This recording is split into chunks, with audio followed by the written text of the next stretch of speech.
अस्सलामुअलैकुम viewers, welcome to my channel गपशप।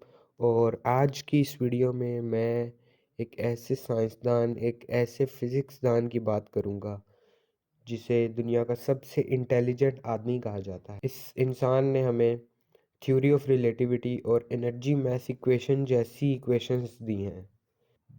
Universe के कई अहम राजों से हमें आगाह भी किया है। जी हाँ, मैं बात कर रहा हूँ अल्बर्ट आइंस्टाइन की। आज हम अल्बर्ट आइंस्टाइन की लाइफ स्टोरी को डिस्कस करेंगे, तो वीडियो को एंड तक देखिएगा। और वीडियो शुरू करने से पहले मेरे चैनल को सब्सक्राइब कर दें और बेल आइकन को भी दबा दें ताकि आपको इस चैनल पर अपलोड होने वाली हर इंफॉर्मेटिव वीडियो सबसे पहले मिल सके। अल्बर्ट आइंस्टाइन 14 मार्च 1869 को जर्मनी में पैदा हुए। इनके फादर का नाम हरमन आइंस्टाइन और इनकी मदर का नाम पॉलिन आइंस्टाइन था। इन्होंने अपनी इब्तदाई तालीम जर्मनी के एक ग्रामर स्कूल से हासिल की। आइंस्टाइन का इंटरेस्ट बचपन से ही मैथ्स और फिज़िक्स जैसे सब्जेक्ट्स में था। ये मैथमेटिक्स के मुश्किल से मुश्किल सवालात को मिनटों में हल कर लेते थे। लेकिन आइंस्टाइन की परफॉर्मेंस अपनी स्कूल में कुछ अच्छी ना थी। आइंस्टाइन फिज़िक्स और मैथ्स में तो बहुत अच्छे थे, लेकिन बाकी सब्जेक्ट्स जैसे लैंग्वेजेस और सोशल स्टडीज़ में इनके नंबर ना होने के बराबर होते थे।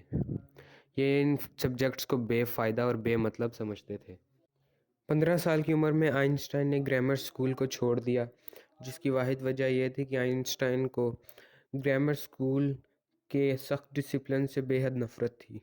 1996 में आइंस्टाइन अपनी फैमिली के साथ स्विट्ज़रलैंड के कैपिटल ज़ुरिच में आ गए और वहाँ उन्होंने Swiss federal polytechnic school join कर लिया। अभी तक आइंस्टाइन को वो शोहरत नहीं मिली थी जिसके आइंस्टाइन हकदार थे, लेकिन 1905 में जब आइंस्टाइन 26 साल के थे तो उन्होंने दुनिया को अपनी एनर्जी मैथ इक्वेशन दी। E = mc²। ये वो इक्वेशन थी जिसने पूरी दुनिया को हैरत में डाल दिया, क्योंकि इस इक्वेशन के मुताबिक अगर किसी भी मैस को लाइट की स्पीड से दौड़ाया जाए तो वो एनर्जी में कन्वर्ट हो जाती है।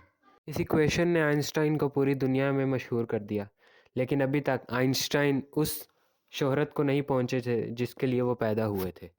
अपनी इस इक्वेशन के 10 साल बाद आइंस्टाइन एक नई थ्योरी पेश करते हैं जिसे थ्योरी ऑफ रिलेटिविटी के नाम से जाना जाता है। जैसा कि न्यूटन ने अपने लॉ ऑफ ग्रेविटेशन में बताया था कि इस दुनिया की हर चीज़ अपने आसपास की चीज़ों पर एक फोर्स अप्लाई करती है, लेकिन वो ये बताने में नाकाम थे कि ऐसा क्यों है।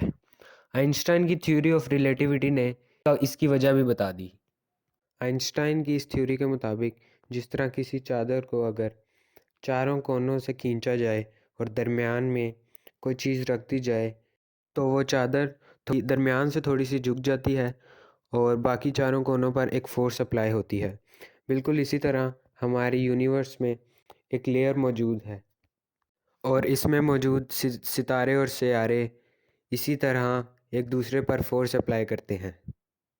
इस थ्योरी के बाद आइंस्टाइन शोहरत की नई बुलंदियों पर पहुंच गए।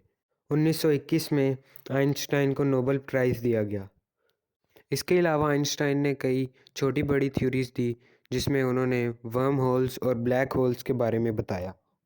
1952 में आइंस्टाइन को इसराइल की प्रेसिडेंसी ऑफ़र की जाती है, लेकिन आइंस्टाइन सिर्फ ये कहकर रिफ्यूज़ कर देते हैं कि उन्होंने अपने आप को फ़िज़िक्स के लिए वक्फ कर दिया है और वो क्या जाने कि लोगों पर हुकूमत कैसे की जाती है।